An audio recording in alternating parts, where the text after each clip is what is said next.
أعوذ بالله من الشيطان الرجيم.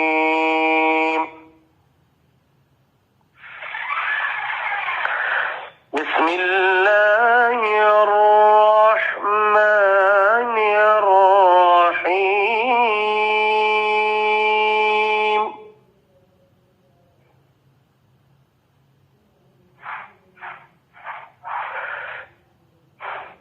إن الذين يغضون أصواتهم عند رسول الله أولئك الذين امتحن الله قلوبهم للتقوى لهم مغفرة وأجر عظيم. صدق الله العظيم. آج ہم نے سورۃ الحجرات کی آیت نمبر 3 پڑھنی ہے. یہ پیراگراف کے لحاظ سے دوسرا پیراگراف ہے جس میں ہم نے رسول اللہ صلی اللہ علیہ وسلم کے حقوق کے متعلق جاننا ہے. اللہ تبارک و تعالی نے اس سورت کے شروع کے اندر پہلے اپنے حقوق کو بیان کیا اور اس کے بعد اپنے پیغمبر جناب محمد رسول اللہ صلی اللہ علیہ وسلم کے حقوق کو بیان کیا. تو ہم اس کا پہلے لفظی ترجمہ دیکھتے ہیں، اس کے بعد اس کی تفسیر دیکھیں گے. ان بے شک الذین وہ لوگ یغضون وہ سب پست رکھتے ہیں اصواتہم اپنی آوازوں کو عند رسول اللہ رسول اللہ صلی اللہ علیہ وسلم کے پاس. اولئک وہ لوگ الذین جنہیں امتحان آزمایا آزمائش کی اللہ تبارک و تعالی نے قلوبہم ان کے دلوں کو للتقوی تقوی کے لیے لہم ان کے لیے مغفرت مغفرت ہے وَأَجْرٌ عظیم اور بہت بڑا اجر ہے. تو یہ تھی آج کی آیت جس کا ہم نے لفظ ترجمہ سن لیا.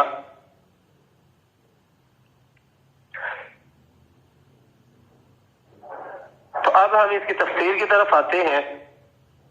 اللہ تبارک و تعالی نے پہلی آیت کے اندر جہاں اپنے حقوق کو بیان کیا تو اللہ تبارک و تعالی نے ساتھ ہی اپنے نبی صلی اللہ علیہ وسلم کے حقوق کو بھی بیان کر دیا.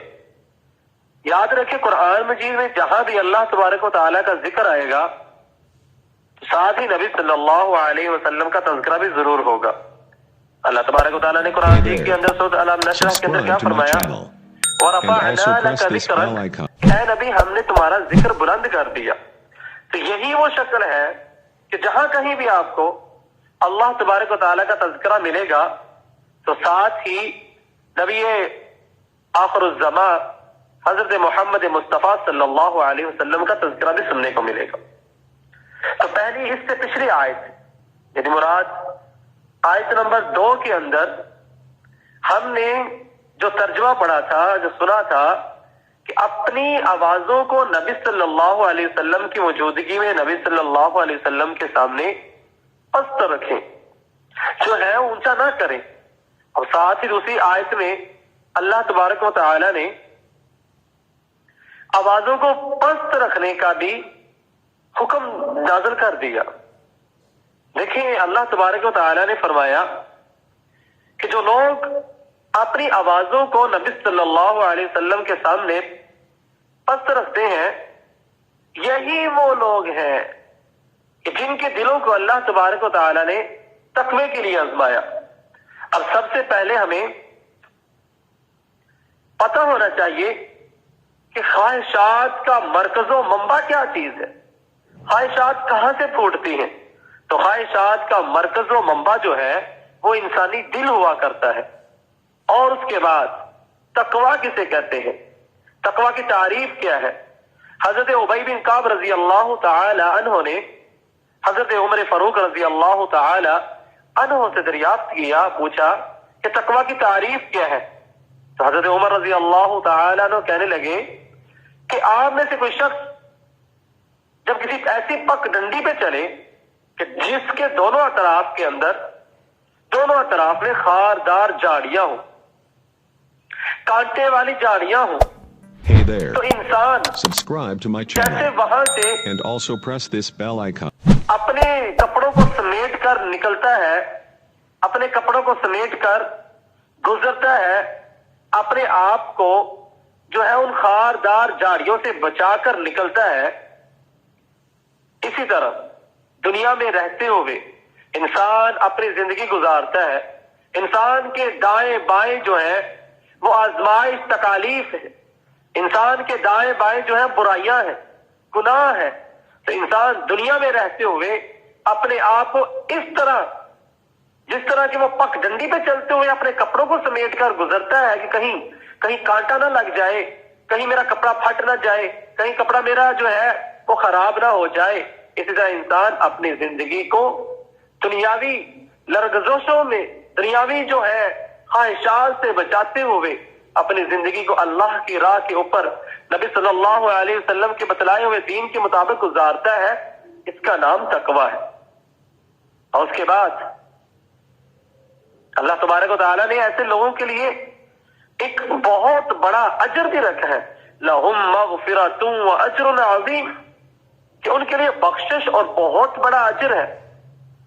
تو آج کی اس آیت کے اندر ایک واقعہ سنتے چلے جائیے، اس کے بعد تھوڑی سی اور تفسیر بیان کرتے ہیں۔ امام احمد بن حنبل رحمۃ اللہ علیہ نے اپنی کتاب الزہد کے اندر امام مجاہد سے روایت کرتے ہیں کہ امام مجاہد نے حضرت عمر فاروق رضی اللہ تعالی عنہ کی طرف خط لکھا، ہے امیر المومنین، بتلائیے کہ ایک شخص معصیت کہتے ہیں گناہ کو، معصیت چاہتا ہے، ایک شخص معصیت چاہتا ہے لیکن اس کے مطابق عمل نہیں کرتا، کیا وہ شخص افضل ہے یا پھر وہ شخص جو نہ معصیت چاہتا ہے اور نہ ہی معصیت والا عمل کرتا ہے؟ یعنی نہ وہ گناہ کے بارے میں سوچتا ہے اور نہ ہی گناہ والا عمل کرتا ہے، اور ایک شخص ہے گناہ والا عمل جو ہے وہ اس کے متعلق چاہتا تو ہے کہ وہ گناہ کرے لیکن گناہ والا کام نہیں کرتا۔ تو اب ان دونوں میں سے افضل کون ہے؟ حضرت عمر رضی اللہ تعالی عنہ نے جواب دیا کہ وہ لوگ جو معصیت چاہتے ہیں، یعنی گناہ کرنا تو چاہتے ہیں لیکن گناہ کرتے نہیں ہیں، گناہ والا عمل نہیں کرتے، تو وہ لوگ افضل ہیں۔ کیوں؟ کیونکہ اللہ تبارک و تعالی نے اس آیت کے تحت حضرت عمر رضی اللہ تعالی عنہ نے فیصلہ کیا، اولئک الذین امتحن اللہ قلوبہم للتقوی، کہ اللہ تبارک و تعالی نے ان کے دلوں کو آزمایا ہے، ان کے دلوں کی آزمائش کی ہے، ان کے دلوں کو پرکھا ہے، چانچا ہے، چانچ پڑتال کی ہے، تحقیق کی ہے، اور اس کے بعد اللہ تبارک و تعالی نے ان کے لیے اتنا بڑا جو مغفرت کا اجر جو ہے، ایک بہت بڑا اجر ان کے لیے رکھا ہے۔ اور یاد رکھیں نبی صلی اللہ علیہ وسلم کی حدیث سنتے جائیے، نبی صلی اللہ علیہ وسلم نے فرمایا، لا یؤمن احدکم حتی تابعا لما جئت به،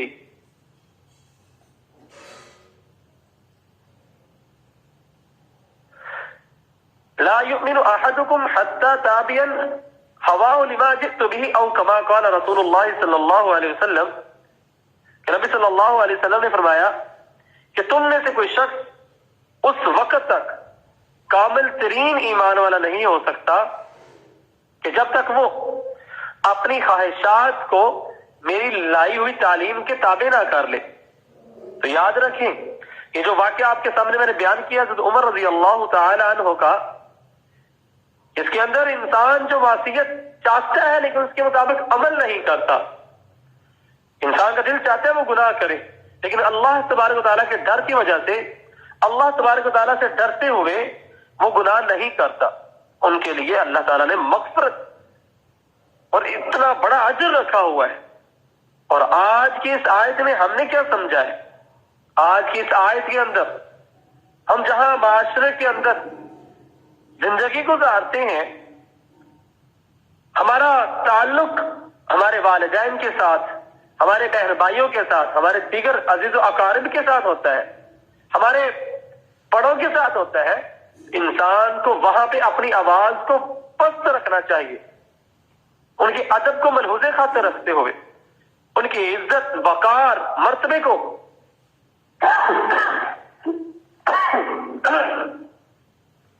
سامنے رکھتے ہوئے ہمیں اپنی آوازوں کو پست رکھنا چاہیے۔ لیکن آج کل کیا ہوتا ہے، ہمارے والدین ہمارے سامنے موجود ہوتے ہیں اور ہماری آوازیں ہمارے والدین سے بلند ہو رہی ہوتی، ہمارے اساتذہ کلاس کے اندر موجود ہوتے ہیں، پڑھا رہے ہوتے ہیں اور ہماری آوازیں اپنے اساتذہ سے بلند ہو رہی ہوتی۔ آپ کو ایک محدث کا واقعہ سناتا چلوں، ایک ایسے محدث بھی گزرے ہیں، نام تو نہیں یاد لیکن واقعہ بالکل مستند ہے، صحیح ترین ہے، کہ وہ کہتے ہیں کہ میں اپنے کلاس کے اندر جب استاد کے سامنے بیٹھتا تو کتاب کا فرق، کتاب کا پیج، کتاب کا جو ہے صفحہ پلٹتے وقت، چینج کرتے وقت، تبدیل کرتے وقت اتنا خیال کرتا، اتنی احتیاط برتتا کہ کہیں اس کی آواز سے میرا استاد ڈسٹرب نہ ہو جائے، میرا استاد کہیں کوفت، الجھن محسوس نہ کرے، میرا استاد کہیں اس آواز کی وجہ سے جو ہے اس کے سبق پڑھانے کے اندر خلل پیدا نہ ہو جائے، اتنی احتیاط برتتا، اتنی آواز نکالنا، منہ سے بولنا تو دور کی بات، کتاب کا پیج پلٹتے ہوئے کتنی آواز نکلتی ہے، اس کی بھی احتیاط کرتا کہ اتنی آواز بھی نہ نکلے، کہیں اس آواز سے میرا استاد ڈسٹرب نہ ہو جائے، تنگ نہ ہو۔ تو لہذا میرے بھائیوں، عزیز طلباء اکرام، ہمیں بھی اپنے اساتذہ کے سامنے، جب ہم اپنے اساتذہ کے سامنے بیٹھے ہوتے ہیں کلاس کے اندر سبق حاصل کرنے کے لیے، تعلیم حاصل کرنے کے لیے، تو اپنی آوازوں کو پست رکھیں، کہیں ایسا نہ ہو کہ لاشعوری کے اندر، جسے کہ ہم نے پچھلی آیت کے اندر پڑھا، ان تحبط اعمالکم وانتم لا تشعرون، کہ ایسا نہ ہو کہ تمہارے اعمال جو ہے لاشعوری کے اندر اللہ تبارک و تعالیٰ جو ہے وہ ضائع ہو جائے اور تمہیں شعور بھی نہ ہو، تمہیں کوئی خبر بھی نہ ہو۔ تو آج کی اس آیت کے اندر جو ہم نے سبق حاصل کیا ہے وہ یہ کہ معاشرے کے اندر زندگی گزارتے ہوئے جب ہمارا سامنا اپنے سے بڑے یا اپنے کسی ٹیچر یا اپنے کسی بہن بھائی یا اپنے والدین سے بڑے تعلق استوار ہو، تعلق جو ہے آمنا سامنا ہو، اپنی آوازوں کو ان کی موجودگی میں پست رکھیں۔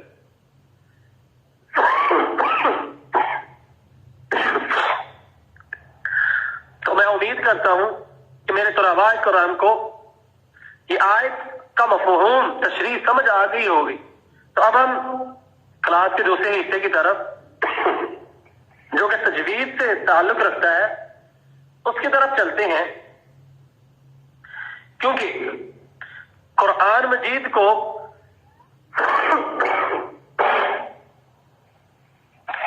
پڑھنے کے لیے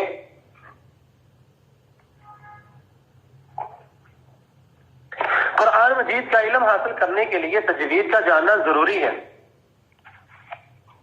تجوید کہتے کسے ہیں؟ سب سے پہلے تو ہمیں یہ معلوم کرنا ہے، تجوید کہتے ہیں لغوی اعتبار سے، لغت کے اندر تجوید کا مطلب کیا ہے؟ تجوید کا مطلب ہے کہ خوبصورت کر کے پڑھنا، قرآن مجید کو بڑی خوبصورتی کے ساتھ ادا کرنا۔ اور تجوید کا اصطلاحی معنی کیا ہے؟ کہتے ہیں اعطا کل حرف حقہ، کہ یعنی ہر حرف کو اس کا حق دینا، یعنی کہ حرف کا حق یہ ہے کہ حرف کو اس کے صحیح مخرج سے ادا کیا جائے اور اس کی صفات کو ادا کیا جائے.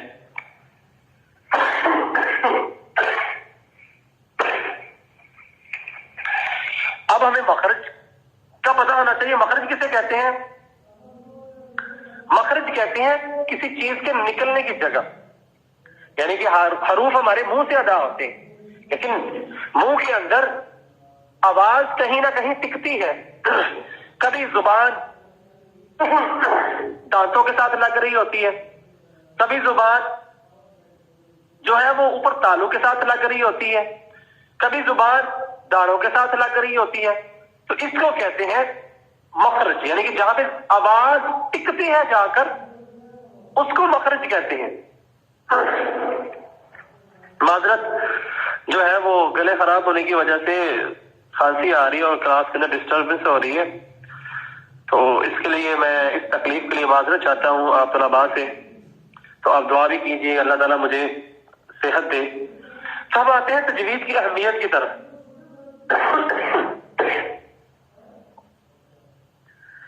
علماء تجوید کی اہمیت کے متعلق لکھتے ہیں کہ تجوید کا سیکھنا واجب ہے, کیونکہ اگر علم تجوید نہ سیکھا تو پھر ہماری حروف کی ادائیگی جو ہے وہ غلط ہوگی. یعنی کہ اگر ہم تجوید نہیں پڑھیں گے تو حروف کا معنی تبدیل ہو جائے گا, اور کبھی کبھی تو اتنا معنی تبدیل ہو جاتا ہے کہ بالکل الٹا اور کفریہ معنی بن جاتا ہے. تو اس لیے میرے بھائیوں طلباء کرام تجوید کا سیکھنا ضروری ہے. کیوں؟ آگے مثال سے آپ سمجھیے تجوید کا سیکھنا کیوں کر ضروری ہے. آپ کو انشاءاللہ سمجھ آ جائے گی. ایک مثال دیتا ہوں آپ کے سامنے. ایک مثال واضح ہو رہی ہے. قل هو اللہ احد, اس کا معنی ہے کہو اللہ ایک ہے. اگر آپ قل کے کاف کو اس کے صحیح مخرج سے پر کر کے ادا نہیں کریں گے. اب پر کیا کہتے ہیں؟ موٹا کرنا. یعنی کہ ایک ہے قاف کینچی والا اور ایک کاف کتاب والا ہے. قاف کینچی والا تھوڑا سا بھاری آواز سے ادا ہوتا ہے اور جو کاف کتاب والا ہے وہ دھیمی نرم آواز سے ادا ہوتا ہے.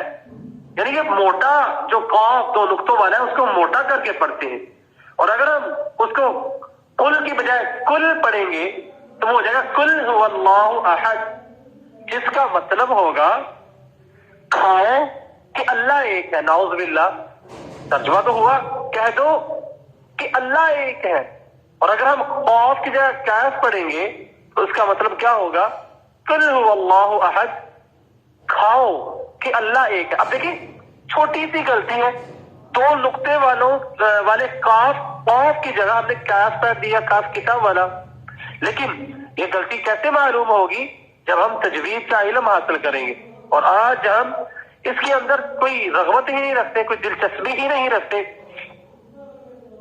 تو اسی لیے جس طرح قرآن مجید کا علم حاصل کرنا ضروری ہے, اسی طرح ہر مسلمان کے لیے علم تجوید کا سیکھنا بھی ضروری اور واجب ہے. تو میرے بھائیوں کو عزیز طلباء